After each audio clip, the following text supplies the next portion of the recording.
우리 다 함께 자리에서 일어나셔서 사도신경으로 신앙 고백함으로 하나님 앞에 주일 예배를 드리겠습니다. 나는 전능하신 아버지 하나님, 천지의 창조주를 믿습니다. 나는 그의 유일하신 아들 우리 주 예수 그리스도를 믿습니다. 그는 성령으로 잉태되어 동정녀 마리아에게서 나시고 본디오 빌라도에게 고난을 받아 십자가에 못 박혀 죽으시고 장사된 지 사흘 만에 죽은 자 가운데서 다시 살아나셨으며 하늘에 오르시어 전능하신 아버지 하나님 우편에 앉아 계시다가 거기로부터 살아있는 자와 죽은 자를 심판하러 오십니다.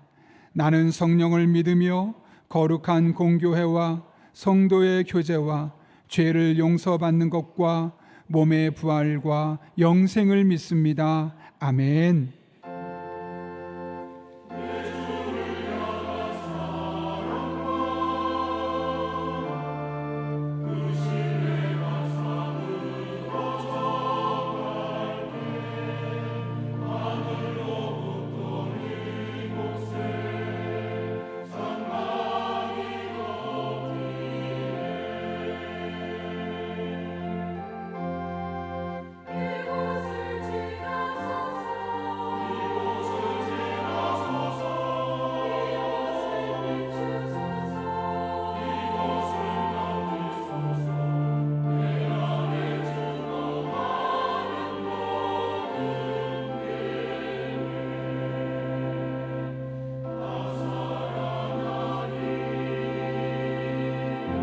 생명의 주님, 주님의 임재 앞으로 우리들 나아갑니다.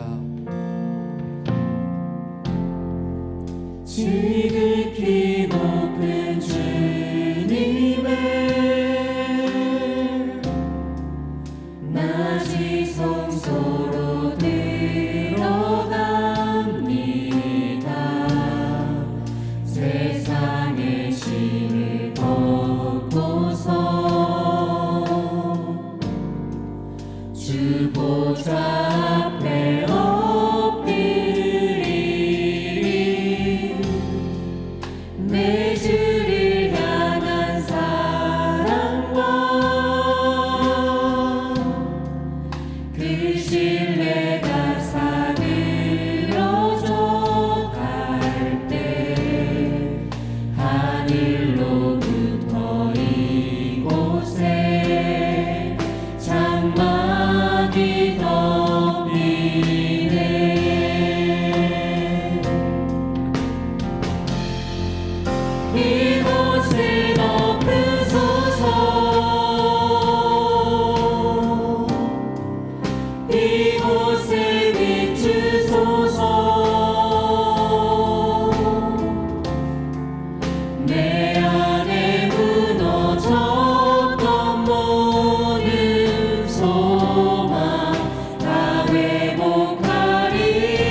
생명의 하나님께 감사와 영광의 박수를 올려드립시다.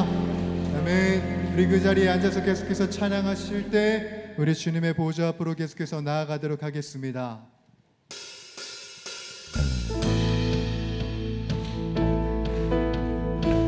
이 세상의 모든 것들은 쇠하여질지라도 우리를 향하신 언약의 말씀은 영원한 줄 믿습니다. 할렐루야. 푸른 마르고 꽃은 시드나 주의 말씀은 영원해. 푸른 마르고 꽃은 시드나 주의 말씀은 영원해. 주의 말씀을 믿는 자 그의 구원을 얻으리. 주의 말씀을 행하는 자 그의 능력을 보게 되리라. 주의 말씀은 영원해.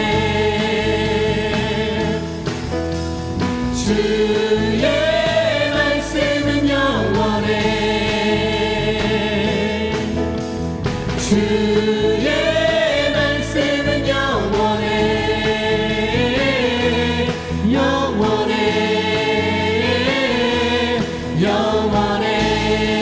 우리 고백할까요? 푸른 마르고 푸른 마르고 꽃은 시드나 주의 말씀은 영원해. 한 번 더 푸른 마르고 푸른 마르고 꽃은 시드나 주의 말씀은 영원해. 주의 말씀은 주의 말씀을 믿는 자 그의 구원을 얻으리. 주의 말씀을 행하는 자 그의 능력을 보게 되리라. 아멘. 주의 말씀은 영원해. 주의 말씀은 영원해. 주의 말씀은 영원해. 영원해. 우리 한 번 더 고백하겠습니다. 주의 말씀을 믿는 자 주의 말씀을 믿는 자 그의 구원을 얻으리. 주의 말씀을 행하는 자 그의 능력을 보게 되리라. 주의 말씀은 영원해. 주의 말씀은 영원해. 주의 말씀은 영원해. 영원해. 우리 한 번 더 주의 말씀은 영원해. 주의 말씀은 영원해. 주의 말씀은 영원해. 여러분 그렇게 믿으십니까?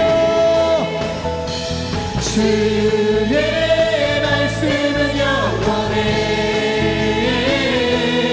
영원해. 영원해. 우리 하나님께 박수를 다시 한 번 더 올려드립니다. 아멘.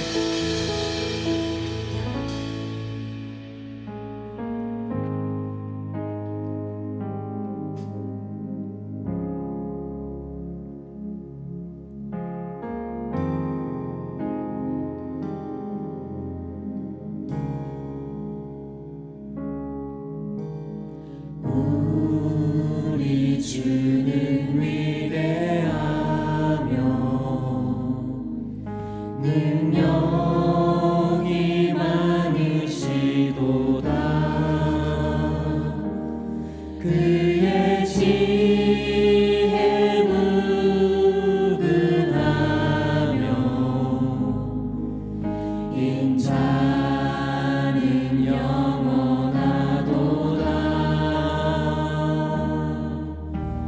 상한 자를 고치시며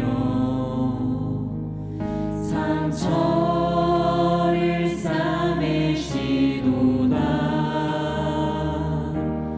별들의 수를 세시며 이름을 붙이셨도다.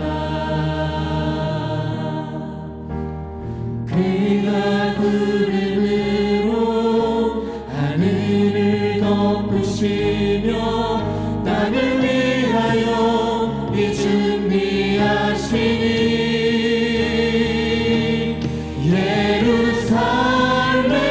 예루살렘아 여호와를 찬송할지어다. 내 하나님을 감사함으로 그 앞에 나가며 주 임재 앞에 경배해. 우리 다시 한 번 더 고백하겠습니다. 우리 주는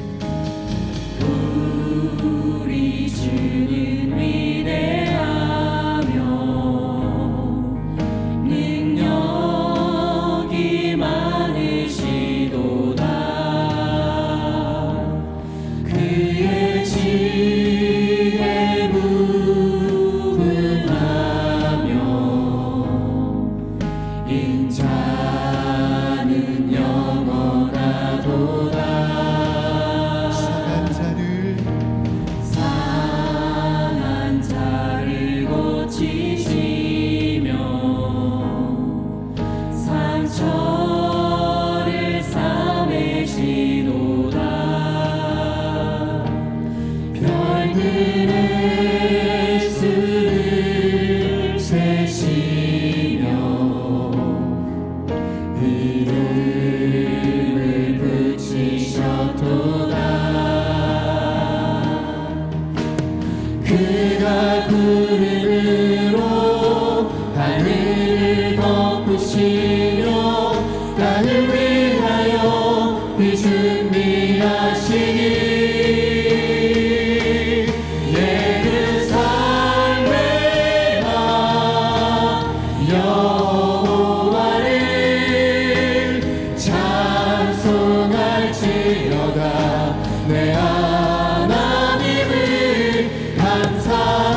은혜와 사랑이 많으신 하나님 아버지, 한 주간도 불볕더위로 삶의 여러 문제들로 지치고 힘든 한 주간이었음에도 불구하고 주님의 은혜와 사랑으로 저희를 예배자로 인도해 주셔서 감사를 드립니다.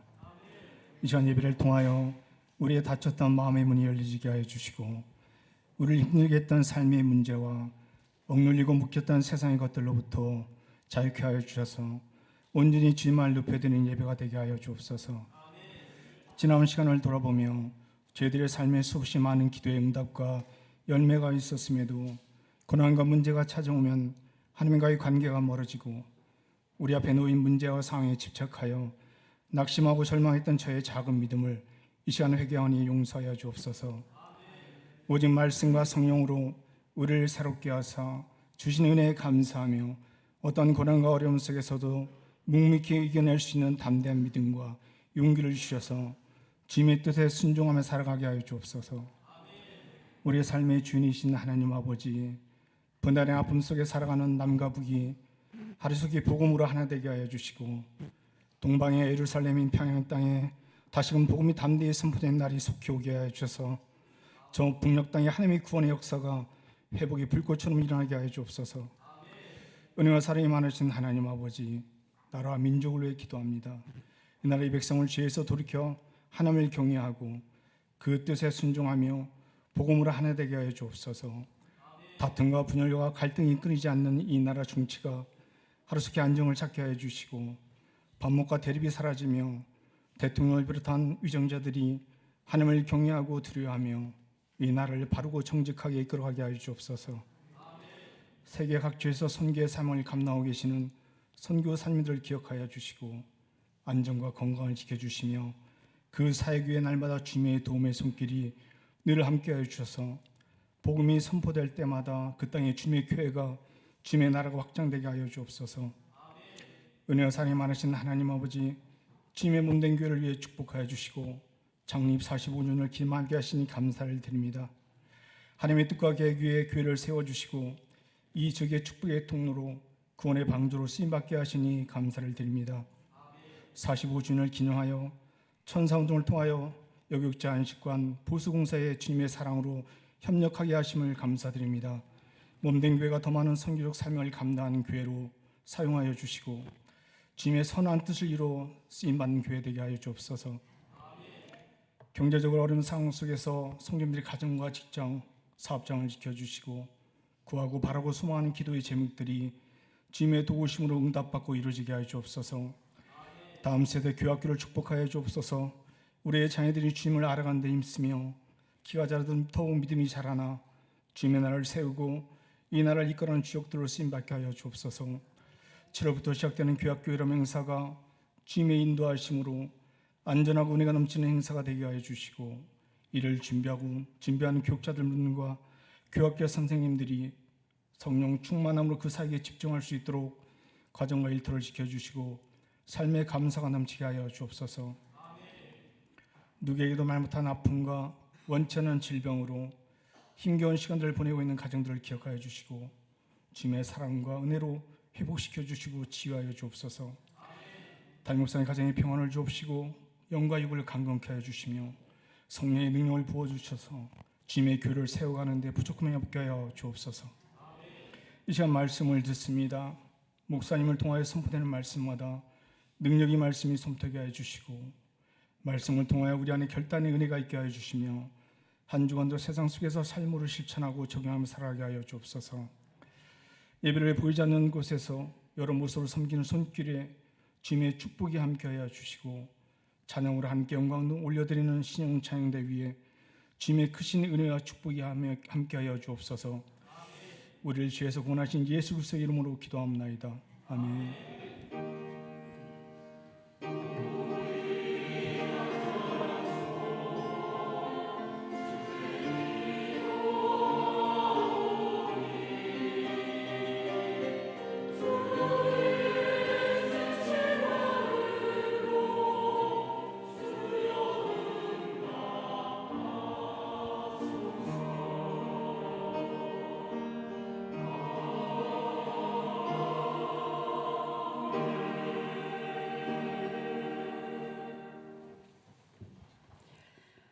오늘 우리에게 주시는 하나님의 말씀은 사도행전 24장 24절에서 27절 말씀입니다.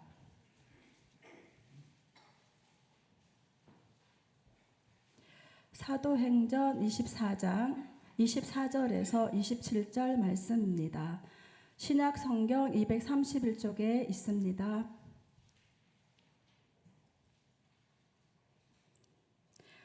하나님의 말씀을 봉독하겠습니다.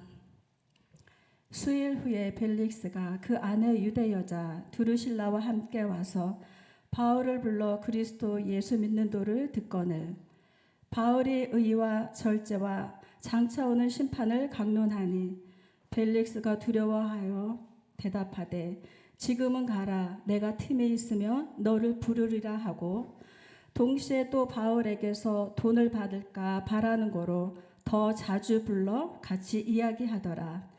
이태가 지난 후 보르기오 베스도가 벨릭스의 소임을 이어받으니 벨릭스가 유대인의 마음을 얻고자 하여 바울을 구려하여 드니라. 이것은 하나님의 말씀입니다.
아멘. 귀한 찬양 감사합니다.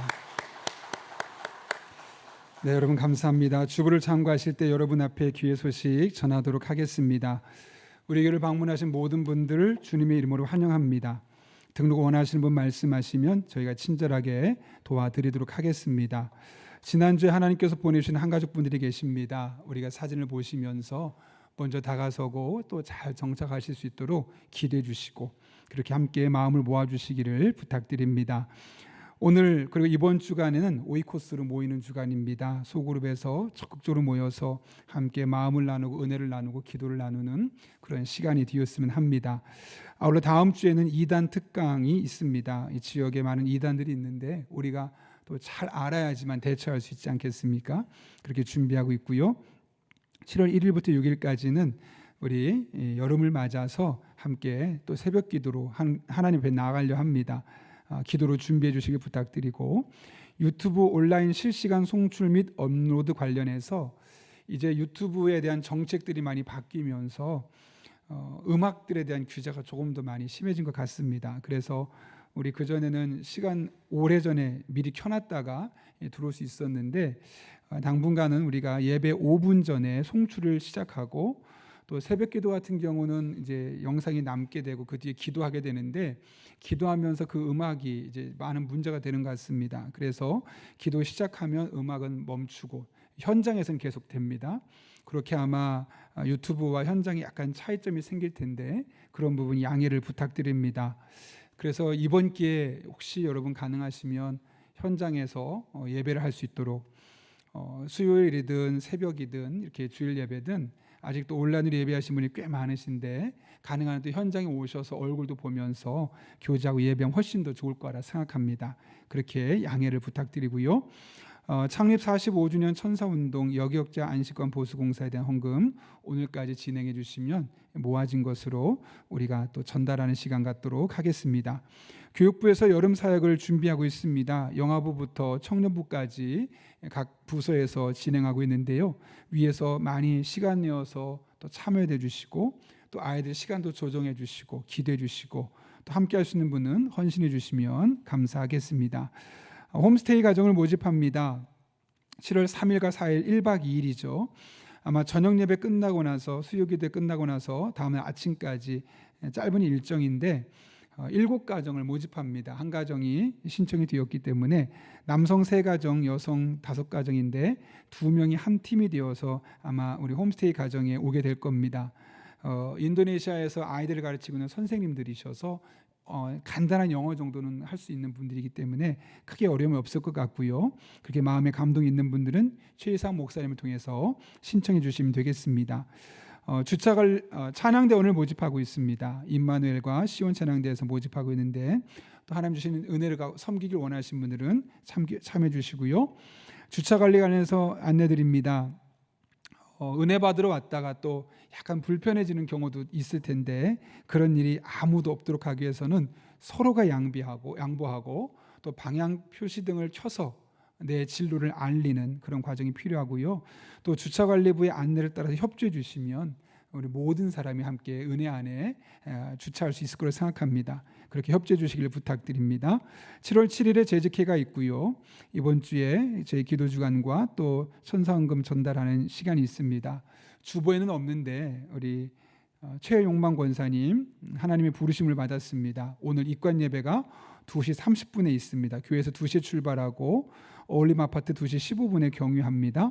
발인 예배는 내일 오전 7시 30분에 있고 교회에서 7시에 출발하고 어울림 아파트에 7시 15분에 있게 됩니다. 함께 할 수 있는 분은 우리 귀한 권사님에서 함께 예배에 참여해 주시고 또 불가능한 분은 장례를 통해서 우리 가족들이 예수님을 만날 수 있도록 기도해 주시기를 부탁드립니다. 더 자세한 광고는 주보를 참고해 주시고 우리 함께 기도하고 하나님 말씀 나누겠습니다. 거룩하신 아버지 하나님, 오늘도 우리를 주님 전에 불러주시고 함께 예배하며 함께 말씀 들을 수 있는 시간 주신 것 진심으로 감사를 드립니다. 말씀을 들을 때 우리의 마음의 문을 활짝 열어주시고 성령 하나님, 내게 주신 말씀으로 들려지게 해주셔서 이 말씀이 나를 살리고 또 내 삶의 변화를 일으키는 그런 역동적인 말씀으로 경험되게 하여 주옵소서. 예수님의 이름으로 기도하옵나이다. 아멘. 우리 한번 앞뒤 좌우 있는 분 보시면서 이렇게 웃으면서 이렇게 인사하겠습니다. 모든 것은 하나님의 손에 달려 있습니다. 이렇게 인사하겠습니다.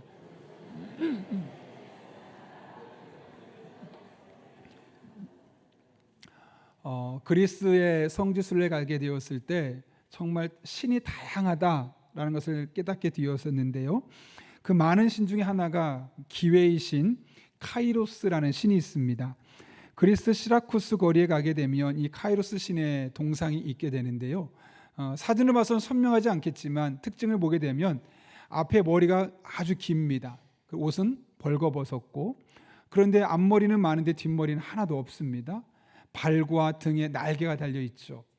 그래서 뭔가 좀 부조화스러운 모습 때문에 사람들이 좀 많이 어색해 하기도 하는데, 그 카이로스 신 밑에 써 있는 문구를 보고 나서는 많은 사람이 깊이 생각에 잠긴다고 하죠. 이런 문장이 써 있습니다. 내가 벌거벗은 이유는 눈에 쉽게 띄기 위함이고, 내 앞머리가 무성한 이유는 사람들이 나를 보았을 때 쉽게 붙잡을 수 있게 하기 위함이며, 내 뒷머리가 대머리인 이유는 내가 지나가고 나면 다시는 사람들이 나를 붙잡지 못하도록 하기 위함이다. 어깨와 발에 날개가 달린 이유는 그들 앞에서 최대한 빨리 사라지기 위해서이다. 나의 이름은 기회다. 그러니까 우리에게 기회가 있잖아요. 그 기회에 대해서 잘 생각해 볼 수 있는 표현들입니다. 기회는 누구에게나 주어지지만, 그리고 누구나 쉽게 잡을 수는 있지만 놓치면 다시는 돌아오지 않는다는 너무나 당연한, 단순하지만 우리가 꼭 한번 붙들어야 될 그런 지혜에 대한 교훈을 우리에게 주고 있죠. 성경도 이에 대해서 비슷한 말을 하고 있습니다. 천하의 범사가 기한이 있고 모든 목적이 이룰 때가 있다. 이 말을 좀 다른 말로 풀어보면 무슨 말일까요, 여러분? 기회를 잘 분별하고 그 때를 놓치지 말 것을 우리에게 권면하고 있는 말씀 아니겠습니까? 문제는 기회가 다양한 모습으로 다가온다는 거예요. 그래서 어떤 때는 이것이 정말 기회인가 기회가 아닌가 모르고 헤매다가 놓치는 경우들도 생기죠. 한 목사님을 통해서 듣게 된 이야기인데요. 젊은 집사님이 한 분 계셨습니다. 조그만 사업을 하고 계셨는데, 요즘도 뭐 우리 이렇게 저렇게 어렵다 말을 하지 않겠습니까? 우리나라 경제가 휘청거렸던 적이 몇 번 있습니다. 열심히 사업은 하지만 경제가 워낙 전체적으로 힘들다 보니까 사업적으로 힘든 시간을 보낼 수밖에 없었고, 그러다 보니 거래처를 다니거나 회사에 있기보다는 집에 머물러 있는 시간이 훨씬 더 많았습니다. 어느 날 그 집사님이 목사님을 만나서 이렇게 이야기했다고 하죠. 목사님, 요즘에는 성경을 제가 많이 볼 수 있어서 너무 좋습니다. 그동안 성경을 볼 수 있는 기회가 없었는데 장사가 안 되다 보니 하나님께서 마치 말씀을 보라는 기회로 저에게 주신 것으로 알고 이 시간 열심히 말씀을 읽고 있습니다 라고 이야기를 했다는 거죠. 그 집사님의 이야기를 듣고 목사님의 마음이 찡했다 그래요. 가정의 생계를 책임지는 사람이 사업이 안 되는 게 뭐가 좋았겠습니까?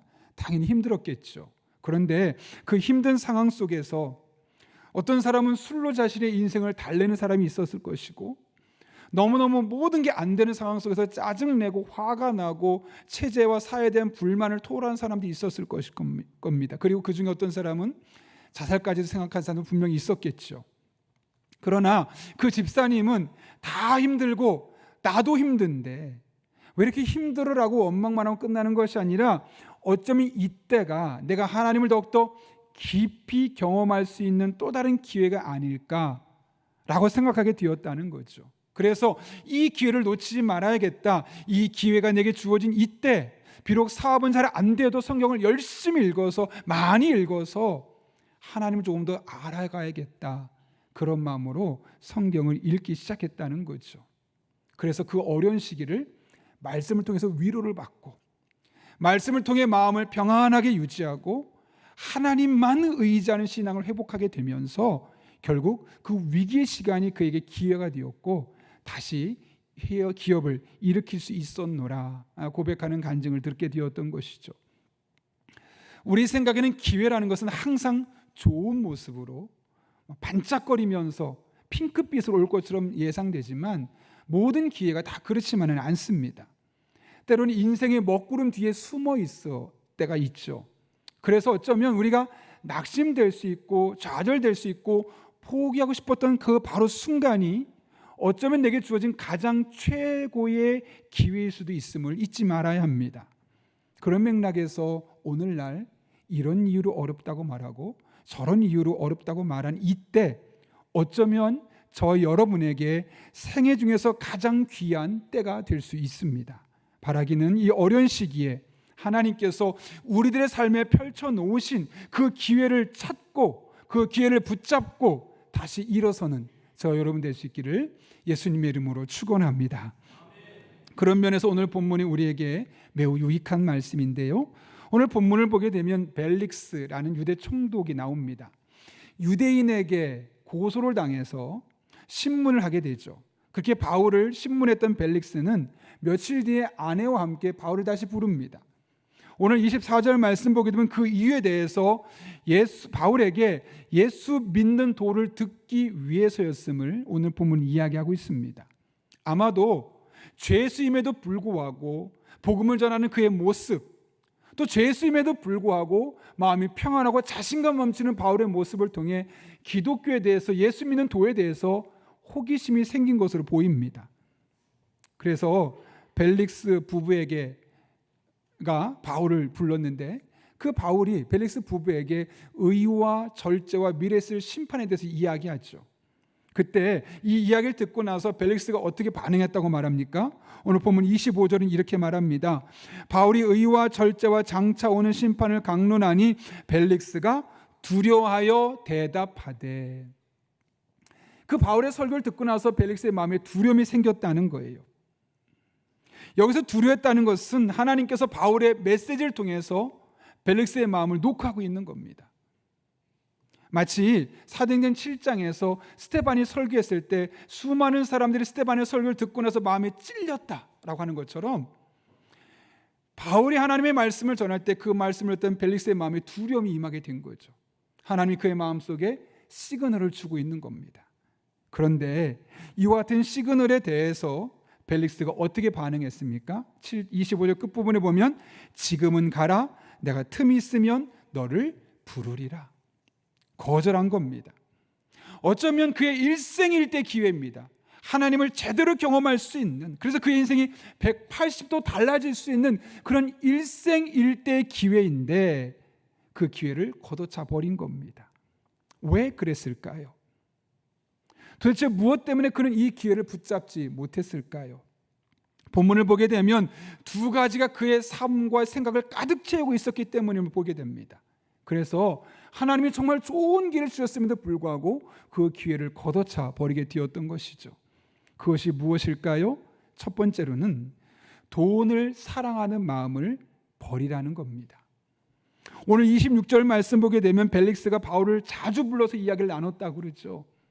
근데 그 자주 부른 이유가 무엇 때문입니까? 26절 같이 읽어볼까요? 시작. 동시에 또 바울에게서 돈을 받을까 바라는 거로 더 자주 불러 같이 이야기하더라. 아멘. 왜 불렀다고요? 혹시 돈을 이 옛사람한테 받을 수 있을까? 그런 마음으로요. 여기 바라다라는 말, 헬라어 원문을 보게 되면 엘피존인데 간절히 기다렸다 이런 뜻을 갖고 있어요. 그러니까 벨릭스의 생각을 지배하고 있었던 것은 바울을 통해서 어떻게 저 이야기를 듣고 저 사람이 어떻게 변했는가, 나도 그분을 만나고 싶다가 아니라 바울을 통해서 어떻게 내가 조금 더 돈을 벌 수 있을까, 어떻게 조금 더 돈을 모을 수 있을까, 이것이 그의 유일한 관심사였다는 것이죠. 돈이 그의 인생의 목적이었습니다. 물론 돈은 우리에게 너무 필요합니다. 일상의 삶을 살기 위해서 자본주의 사회에서 돈은 우리에게 꼭 필요한 것이죠. 그러나 그 돈 자체가 우리 인생의 목적이 되어질 때 그 돈은 더 이상 우리를 유익하게 하는 것이 아니라 우리를 해롭게 만들게 되는 것이죠. 벨릭스는 바울을 통해 하나님의 은혜를 경험할 수 있는 기회가 충분히 주어져 있었습니다. 그러나 온통 돈에 사로잡혔던 그에게는 바울의 메시지가 그대로 들리지 않는 겁니다. 그 은혜의 말씀을 받아들였으면 그 인생이 변화될 수 있는데 돈에 온통 관심이 있으니까 그 말을 듣고도 그 말에 반응할 수 없었던 것이죠.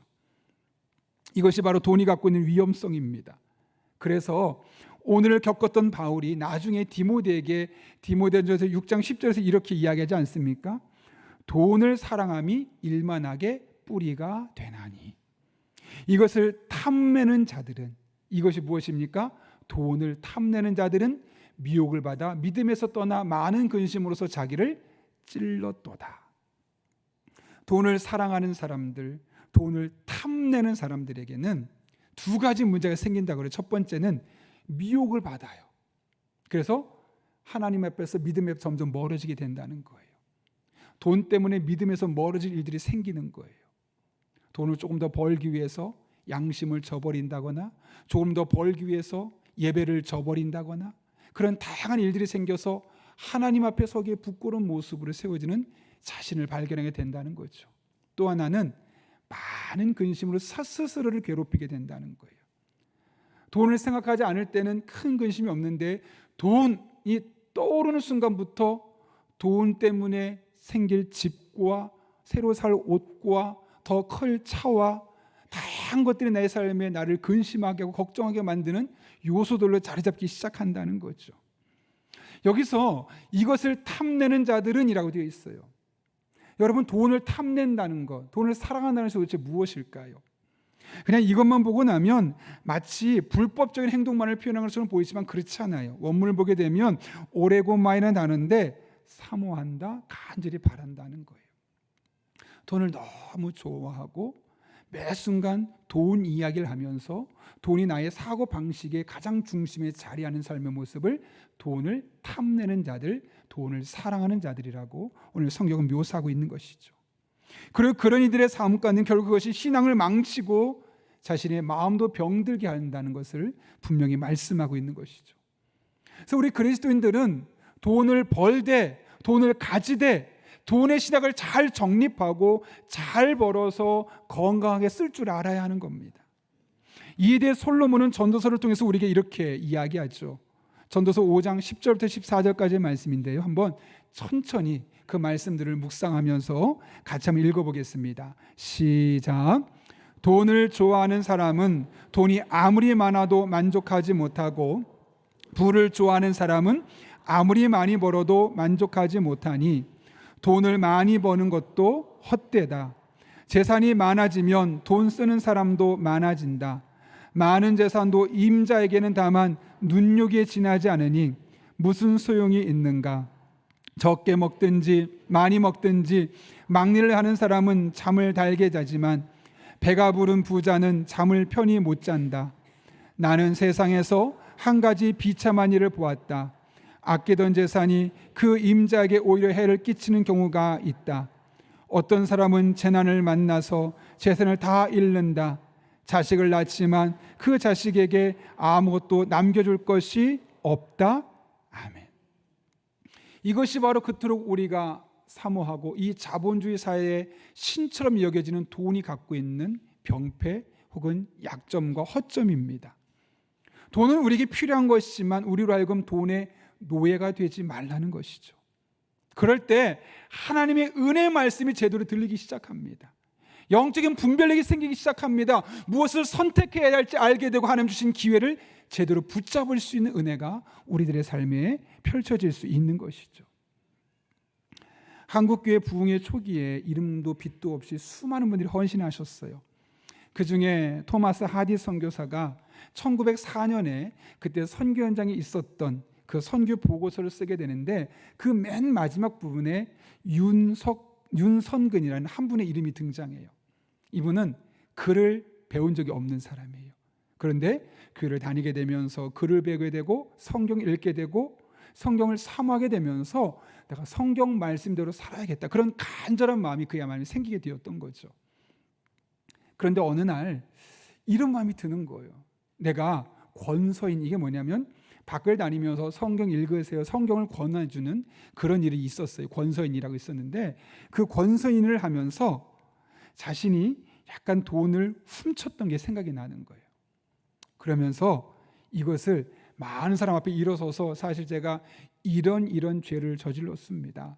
사실 큰 돈이 아니에요. 아주 적은 돈인데 그 적은 돈이지만 내가 돈의 노예가 되지 않고 돈 때문에 내 양심을 팔지 않겠노라 하는 마음에 혼자 이야기해도 되는데 사람들 앞에 나서서 내가 앞으로는 돈의 노예가 되지 않기를 그 바라는 마음으로, 결단하는 마음으로 사람들 앞에 공포하게 되었던 것이죠.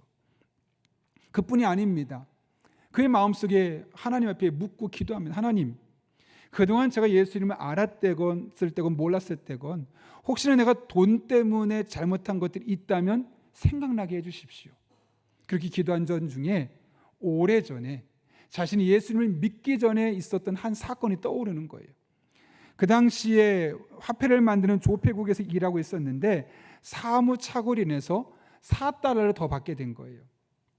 오늘날로 말하면 한 6천 원 정도밖에 안 돼요. 큰 돈이 아닙니다. 그 당시에는 꽁돈 생겼네. 뭐 큰 돈이면 문제가 될 수 있으니까 반납했겠지만 6천 원 정도 얼마 안 되고 사람들이 있는지 없는지도 모를 거야. 그런 마음에 용돈이 생겼다는 마음이 생긴 거죠. 오늘날 말하면 커피 한 잔쯤 딱 마실 수 있는 여유가 생겨버린 겁니다. 그러니 얼마나 좋았겠습니까? 그래서 그냥 눈 딱 감고 그걸 그냥 가져버렸던 거예요. 이게 자꾸 생각이 나는 거예요. 내가 과거에 그 돈 4달러 때문에 그런 짓을 했었구나. 내가 하나님 앞에서 돈의 노예가 되지 않고 돈의 주인이 돼서 지배하며 살기로 결단했는데 이 또한 내가 하나님 앞에 다시 결단해야겠다. 이미 나이가 많았기 때문에 어려웠고, 그래서 하디 선교사님에게, 선교사님, 제가 세상을 떠나게 되면 이 돈 4달러를 다시 조폐국에 보내줬으면 좋겠습니다 라고 이야기를 하고 세상을 떠나게 되었다는 거죠. 하디 선교사는 그 윤선근의 주장대로 그 돈을 다시 돌려주고 영수증을 받았어요. 그 영수증을 잘 보관했죠. 그리고 나서 그 선교 보고서에 이렇게 쓴 겁니다. 이 돈이야말로 한국 정부로 들어간 돈 엄청나게 많았지 않았겠습니까? 선교를 위해서, 구조를 위해서 전 세계적으로 한국으로 많은 돈이 들어갔는데 이 돈이야말로 4달러밖에 안 되는 이 돈이야말로 한국 정부에 들어간 돈 가운데 가장 양심적이고 가장 가치 있는 돈이라고 기록했다는 거예요. 적을 수 있지만 그 적은 돈에 양심을 걸고 적은 돈에 노예가 되지 않고 오히려 돈을 지배하는 삶을 살려 했던 그 윤선근 씨의 신앙이 우리들에게 계속 이어지기를 바라는 마음으로 그 보고서의 마지막에 그렇게 기록하고 있었던 것이죠. 여러분, 돈이 얼마나 우리에게 위험할 수 있는지에 대해서 예수님은 마태복음 6장에서 사람은 두 주인을 섬길 수 있다고 말해요. 그 중에 하나는 하나님이세요. 또 하나의 주인이 뭐냐면 바로 돈이라고 돼 있어요. 그러면서 뭐라고 말하냐면 우리 인간에겐 두 주인이 있을 수 있는데 사람은 본질적으로 두 주인을 섬길 수 없다고 말하죠. 이게 뭐냐면 하나님을 잘 섬기고 돈을 노예로 삼던가 아니면 돈이 내 삶의 중심이 되는 순간 돈이 내 삶의 주인이 되고 하나님이 내 인생의 노예가 되는 둘 중 하나밖에 우리는 차지할 수 없다는 거죠. 여러분, 이 얘기를 하는 이유가 무엇 때문이겠습니까? 예수님 시대도 많은 사람들이 돈의 노예가 되어서 하나님을 저버린 일들이 많았다는 거예요. 결국 우리에게 해주고 싶은 이야기가 무엇이겠습니까? 돈의 노예가 되어 살지 말라는 거죠. 돈은 필요한 것이지만 돈 하다 그 돈에 휩싸이고 돈에 영향을 받아서 신앙을 저버리고 근심 걱정하며 믿음을 저버린 일들을 하지 말 것을 우리에게 권면하고 있는 것이죠. 여러분, 돈은 우리의 주인이 될 수 없습니다. 우리 믿는 사람들 한 사람 한 사람은 돈을 우리의 삶의 노예로 삼고 오히려 우리가 주인이 되어서 잘 활용하며 잘 쓰며 살아가는 저와 여러분 될 수 있기를 예수님의 이름으로 축원합니다. 하나님께서 우리에게 기회를 주시는데 그 기회를 붙잡기 위해서 우리는 두 번째로 사람을 지나치게 의존하지 말아야 합니다. 벨릭스는 바울에게 죄가 없다는 사실을 알았어요. 그럼 어떻게 하는 게 정상일까요? 죄가 없으니까 무죄로 풀어주는 게 합법적인 절차일 겁니다. 그런데 그는 2년 동안 판결을 내리지 않고 감옥에 가둬두었고 자기 다음 총리가 올 때까지 그대로 판결 내리지 않았다는 거죠. 그는 왜 바울의 인권을 유린하면서까지 이렇게 불법적인 행동을 하게 되었던 것일까요? 오늘 본문 27절에 그 이유를 이렇게 설명하고 있어요. 같이 읽겠습니다. 시작. 이태가 지난 후 벨릭스가 유대인의 마음을 얻고자 하여 바울을 구류하여 두니라. 아멘. 이 벨릭스의 행동의 원인이 무엇 때문이었다고요? 유대인들의 마음을 얻으려고. 그럼 도대체 유대인의 마음을 왜 얻어야만 했을까? 역사적인 자료에 의하면 벨릭스는 글라디오라는 황제가 있어요. 그 황제의 어머니인 안토니아 집안의 노예로 태어났어요. 그러니까 노예로 태어났는데 워낙 열심히였고 똑똑했어요. 그래서 돈을 모으면서 노예 신분에서 벗어나게 되었고 관직을 하나씩 얻기 시작하는 거예요. 사람들에게 돈을 주어서 매수해서 관직을 하나 얻고 또 올라가고 또 올라가고 자신의 정적들이 발생하면 암살까지 하면서 그렇게 수많은 사람에게 돈을 주고 사람들의 도움을 통해서 어렵게 유다 총독까지 되었던 겁니다. 그러니 그에게 유대인들은 단순히 유대인들이 아니라 그의 정치적인 자산이었고 내가 이 총독직을 오래 유지하기 위해서는 저들의 마음을 내가 붙잡아야 돼. 그런 마음이 그에게 있었던 겁니다. 그래서 자신의 정치적인 안정과 미래의 성공을 위해서 바울을 2년 동안 판결 내리지 않고 감옥에 가두어두는 불법적인 일을, 인권을 유린하는 일을 그냥 모른 채 하며 지내게 되었던 것이죠. 그 가장 중요한 핵심은 무엇이었을까요? 이 사람이 내 자산이야. 이 사람들이 나를 성공시켜 주는 거야. 사람을 지나치게 의존하려 했던 그의 마음 때문이었다는 것이죠. 그러나 이것은 벨릭스가 하나는 알고 하나는 모르기 때문에 내린 결정입니다. 여러분, 우리 인간의 생사화복이 누구에 달려 있습니까? 유능한 사람, 유력한 사람, 똑똑한 사람, 돈 많은 사람, 인맥이 두터운 사람, 그렇습니까? 물론 우리의 지난 역사를 쭉 훑어보면 마치 그런 것처럼 보입니다. 힘 있는 사람에게 잘 보이고 영향력 있는 사람에게 잘 빌붙어 있으면 그래야 승진도 잘할 수 있고 돈도 조금 더 많이 벌어서 내가 여유 있게 쓸 수 있을 거라 생각하고 실제로 그렇게 역사가 펼쳐져 오고 있습니다. 그래서 힘 있는 정치인에게 붙고 돈 많은 경제인에게 붙어서 많은 사람이 기생하며 살아가고 있죠. 그러나 이것은 성경의 진리와는 정반대 이야기죠. 여러분, 인간의 생사화복이 누구에게 달려 있습니까? 돈 많은 사람, 인맥 좋은 사람, 똑똑한 사람? 아니에요. 성경은 분명히 말합니다. 하나님 앞에 인간의 생사화복이 달려 있다고. 모세가 신명기 30장에서 이렇게 하나님을 대변해 말하지 않았습니까? 보라, 내가 오늘 생명과 복과 사망과 화를 내 앞에 두었나니. 내가는 하나님이에요. 하나님 말씀하시는 거예요. 잘 보라는 거예요. 옆에 많은 힘 있는 왕도 있고 영향 있는 사람도 많이 있겠지만 생명과 복과 사망과 화를 주는 자는 하나님 나라는 거예요. 뿐만 아니죠. 사무엘상 2장을 보게 되면 아이를 낳을 수 없었던 한나가 사무엘을 낳게 돼요.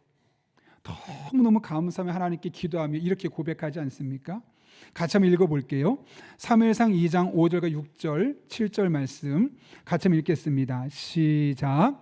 여호와는 죽이기도 하시고 살리기도 하시며 스올에 내리게도 하시고 거기에서도 부하게도 하시며 낮추기도 하시고 높이기도 하시는도다. 아멘. 뭐라고 말씀하고 있습니까? 사람을 살리고 죽이는 것이 누구에게 달려 있다고요? 하나님께요. 심지어 하나님은 소울이 뭐냐면 죽은 사람이 죄를 짓고 사람이 죽으면 형벌과 고통을 당하는 장소, 우리가 말하는 그 지옥을 소울이라고 해요. 그 소울에 내리게도 할 수 있고 소울에 있는 사람을 건져낼 수 있는 능력이 누구에게 있다고요? 하나님에게요. 지금 부자처럼 보이지만 그 부자를 가난하게 할 수 있는 분이 누구라고요? 하나님이요. 지금 너무 가난하고 힘들어 보이지만 그 가난한 사람을 부여할 수 있는 사람이 누구라고요? 하나님이라고요. 지금 높은 자리에서 권력을 갖고 떵떵거리며 사는 것처럼 보이지만 그 권력에서 하루아침에 낭떠러지로 떨어뜨릴 수 있는 사람이 누구라고요? 하나님이요.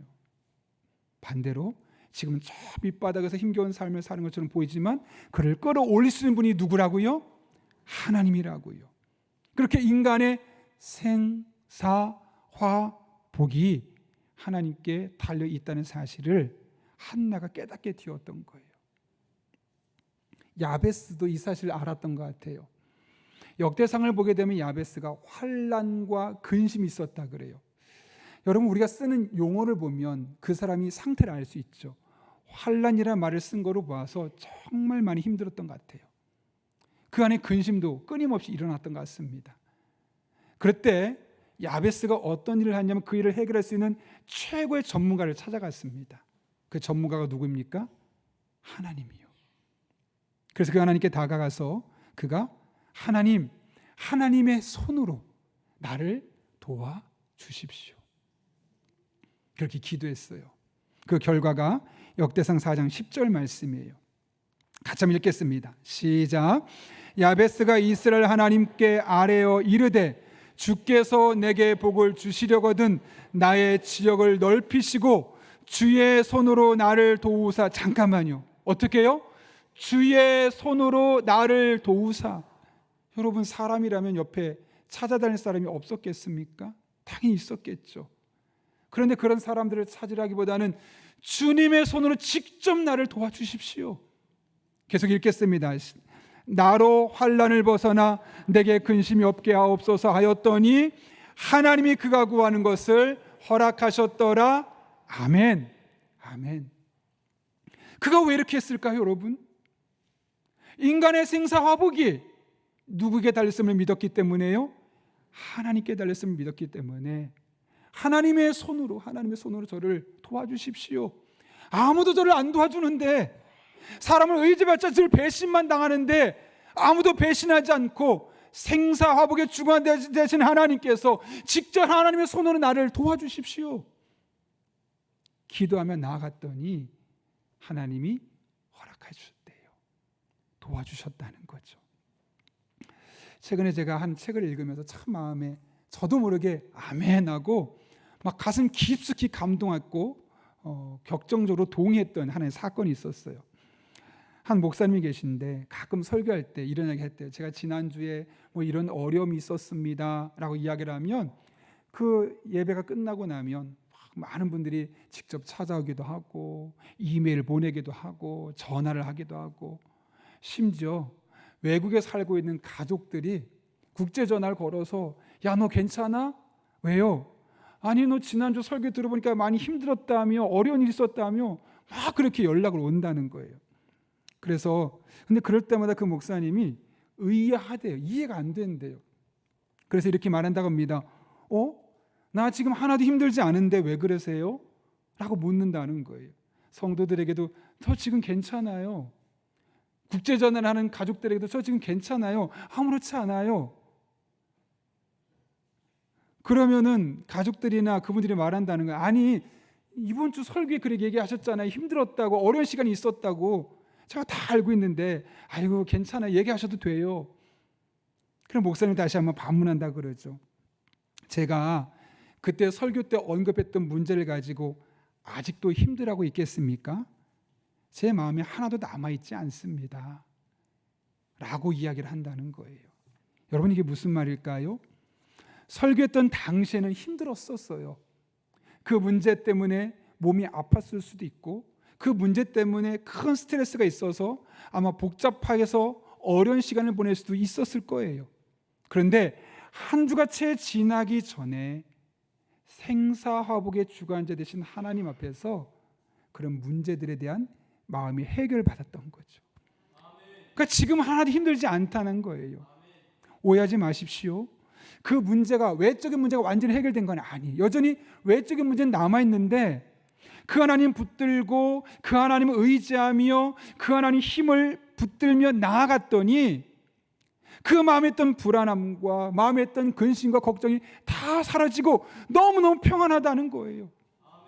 그래서 마음에서부터 먼저 해결되니까 아직 삶의 문제 해결되지는 않았지만 그 묻는 사람들에게 제가 지난주는 힘들었지만 지금은 괜찮아요. 이게 그냥 듣기 좋은 말이 아니라 진짜 그렇다는 거예요. 제가 그런 은혜를 자주 경험해요. 제가 그 글을 읽고는 너무너무 깊이 공감했어요. 여러분, 목사라고 아프지 않고 아무 고통도 없고 아무 근심도 없이 살아갈까요? 남들보다 성경을 더 자주 볼 수 있는 기회가 있죠. 남들보다 기도할 수 있는 시간이 훨씬 더 많고 그런 기회도 더 많이 주어져 있어요. 그러니까 성경도 많이 보니까 기도도 더 많이 보니까 아무런 고통도 없고 근심도 없고 아프지도 않고 그럴 수 있을까? 그렇지 않죠. 똑같이 기도하고 더 많이 성경을 봐도 몸이 아플 때도 있고 여러 가지 크고 작은 일들로 스트레스 받을 때도 있어요. 때로는 낙심하기도 하고 때로는 어떤 상황에 대해서 화가 나기도 해요. 어떤 때는 정말 말라버린 장작처럼 아무런 감정도 없이 말하고 행동할 때도 있음을 느껴요. 근데 이것이 오래가지 않는다는 거예요. 인간의 생사화복을 주관하신 하나님 앞에 다 맡기는 거예요. 그래, 생, 사, 화, 복까지도 하나님 손 안에서 내게 주어지고 있는 것이라면 이 화도, 이 어려움도 내가 이 하나님 붙들고 나아간다면 이 하나님께서 마침내 하나님의 방법으로 가장 좋은 때에 해결해 주시겠지. 그런 마음이 드니까 지금 당장은 해결이 안 되는데 마음이 너무 편안해요. 행복해요. 몸은 여전히 아픈데 버틸 수 있고 여전히 일은 해결되지 않았는데 스트레스에서 벗어날 수 있게 되는 것이죠. 여러분도 마찬가지 아니겠습니까? 여러분이 지금 믿고 계신 그 하나님이 인류 역사의 모든 생사 화복을 주관하고 계세요. 대통령이, 유력한 정치인이, 돈 많은 경제인이 생사 화복을 주관하는 게 아니에요. 국방장관이 생사 화복을 주관하는 게 아니에요. 하나님이, 어떤 하나님이요? 저와 여러분이 믿는 그 하나님이 이 땅의 모든 생사 화복을 주관하고 계세요. 그러니 여러분의 삶에 어떤 문제가 있든, 어떤 근심이 있든, 어떤 아픔이 있든 하나님께서 개입하시면 가장 선한 길로, 가장 좋은 길로 반드시 인도하여 주실 것입니다. 그 마음으로 여러분에게 주어진 일상을 살아가 보십시오. 그러면 그 환난 속에서, 그 근심 속에서, 그 고통 속에서 여러분을 위해 길을 만드시고 기회를 준비하고 계신 하나님을 반드시 만나게 될 것입니다. 주여, 여러분의 삶 가운데 이런 은혜가 이 한 주도 경험될 수 있기를 예수님의 이름으로 축원합니다. 함께 기도하겠습니다. 이 시간 기도하실 때 오늘 말씀을 기억하며 기도합니다. 하나님께서 우리에게 시시각각 다양한 모습으로, 때로는 긍정적으로, 때로는 부정적인 상황을 통해서 기회를 주시는데 우리가 너무 돈에 함몰되어서 하나님의 음성, 하나님의 메시지가 미혹받지고 흔들리지 않을 수 있게 달라고, 또 한 걸음 나아가서 우리 한 사람 한 사람 정말 하나님 앞에, 인간의 생사화복을 주관하신 하나님 앞에 모든 것 내어 맡기고 그분으로 말미암아 마음의 평강으로 하나님을 믿음의 눈으로 온전히 바라볼 수 있게 달라고. 그래서 하나님께서 우리에게 다양한 방법으로 기회의 문을 열어주실 때 그 기회를 붙잡고 다시 일어서고 다시 승리하고 간증하는 삶을 살 수 있게 달라고, 이 같은 기도 제목 가지고 한 1분 정도입니다. 사모하는 마음으로 함께 기도하겠습니다. 거룩하신 아버지 하나님, 오늘도 우리를 주님 전에 불러주시고 하나님 바라보며 하나님 찬양하며 의지하며 믿음의 길을 걸어갈 수 있게 하시는 은혜 진심으로 감사를 드립니다. 다양한 방법으로, 다양한 모습으로 우리에게 기회를 주고 싶어 하시는데 우리가 너무나 돈에 함몰되어서, 미혹되어서 하나님 그것을 바라보지 못하고 듣지 못할 때가 있습니다. 우리가 너무나 큰 근심 걱정과 환난으로 말미암아 그것을 바라보지 못할 때가 있습니다. 인간의 생사 화복을 주관하신 하나님 앞에 모든 것 내어 맡기게 하시고 마음의 근심 걱정 덜어내게 도와주시고, 그럴 때 마침내 보이는 하나님의 길을 따라, 하나님의 뜻을 따라 길을 걸어갈 때 우리에게 기회를 제공하신 하나님 만나게 도와주시고 그 기회를 통해 하나님의 은혜를 풍성히 경험할 수 있는 주의 종들의 삶 되게 하여 주옵소서.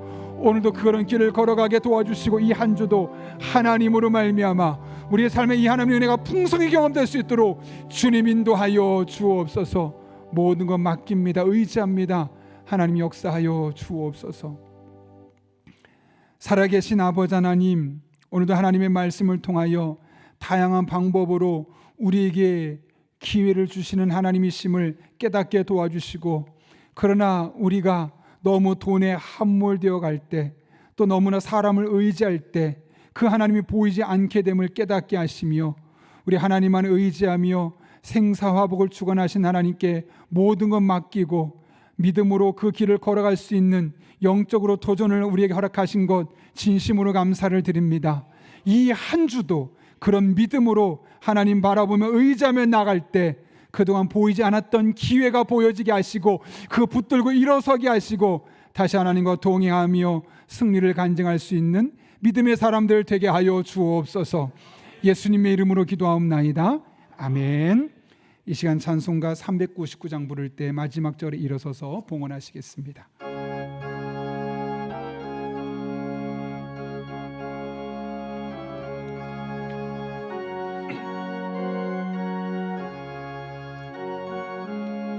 하나님께서 말씀하십니다. 어린 양들아 두려워 말아라. 주님 우리와 함께 하신다.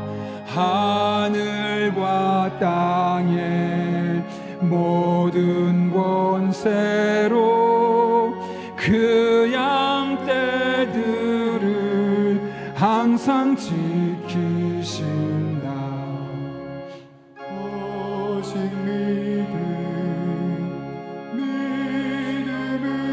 믿음으로 두려움 없으리. 오직 믿음, 오직 믿음, 믿음으로 두려움 없으리. 오직 믿음. 어린 양들아 두려워 말아라. 주가 내 갈 길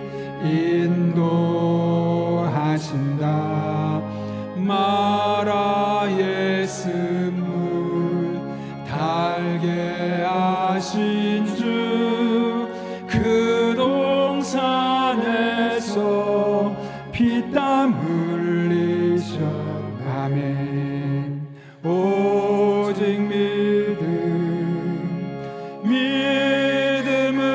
믿음으로 두려움 없으리. 오직 믿음, 오직 믿음, 믿음으로 두려움 없으리.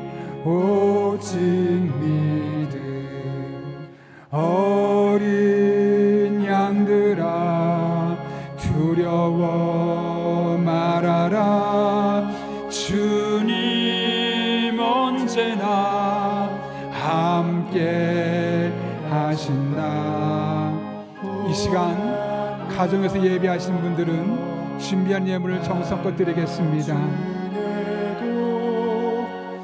능력의 주님 너를 지키신다.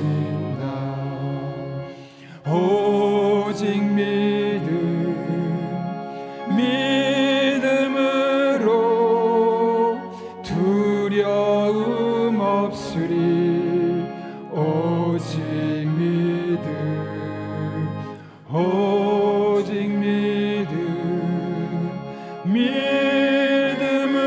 믿음으로 두려움 없으리. 오직 믿음. 살아계신 아버지 하나님, 어린 양과 같은 믿음으로 늘 두려워하며 걱정하며 근심 속에 살아가지만 내가 너와 함께한다, 내가 너에게를 인도한다 말씀하시며 우리와 동행하신 하나님 아버지가 바로 우리의 아버지시고 그분이 만물의 생사화복을 주관하신 분이심을 다시 한번 깨닫게 하시는 은혜 진심으로 감사를 드립니다.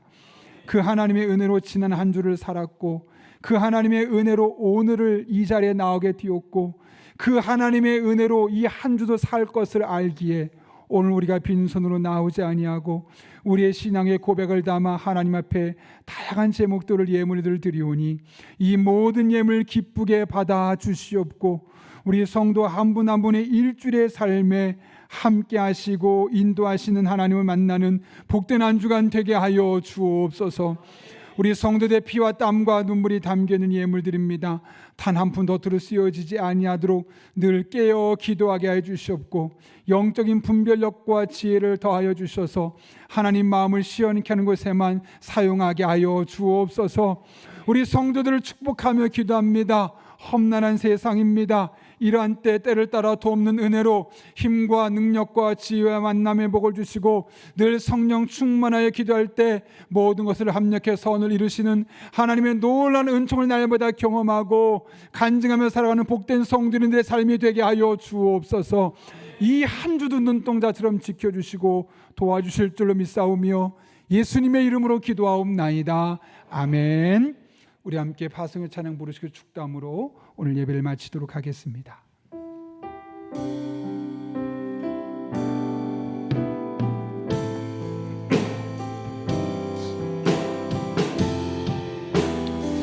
우리의 신앙의 고백을 담아 하나님 앞에 찬양합니다. 나의 피난처 예수 의지해요. 주님께서 우리 인생의 피난처가 되어주십니다. 나의 피난처 아무리 큰 일도 의지해요. 아무리 어려운 일도 주님께 가져가면 나의 됩니다. 가는 길을 거센 바람 몰아쳐와도 나의 피난처 예수 의지해요. 나는 영원히 주님 사랑해요. 나는 영원히 주님 사랑해요. 세상 어떤 것도 나의 사랑 끊을 수 없네. 나는 영원히 주님 사랑해요. 그 사랑을 고백합니다. 아버지 나를 사랑하시니 나의 모든 것 주께 드려요. 아멘. 아버지 내가 여기 있으니 주님 영광 위하여. 다시 한 번 더 믿음으로 고백합니다. 아버지 아버지 나를 사랑하시니 나의 모든 것 주께 드려요. 아멘.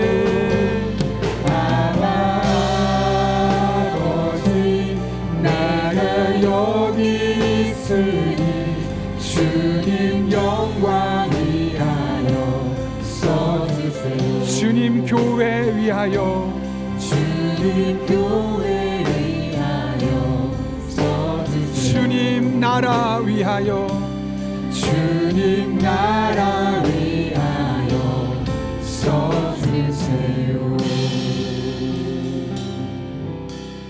지금은 우리 주 예수 그리스도의 은혜와 하나님 아버지의 변함없는 사랑과 힘 주시고 능력 주시고 지혜 주시는 성령님의 역사하심이 오늘 주신 말씀을 내게 주신 말씀으로 받고 지나치게 돈을 사랑하지 않고 지나치게 사람을 의지하지 않고 인간의 생사화복을 주관하신 하나님을 붙들며 그분 앞에 믿음으로 살기로 결단하는 이 자리에 머리 숙인 한 영혼 영혼이에 그들의 삶의 자리, 우리 교회와 나라와 민족, 북한 땅과 온 세계 열방 가운데 이제부터 영원토록 함께 하시옵기를 간절히 축원하옵나이다. 아멘.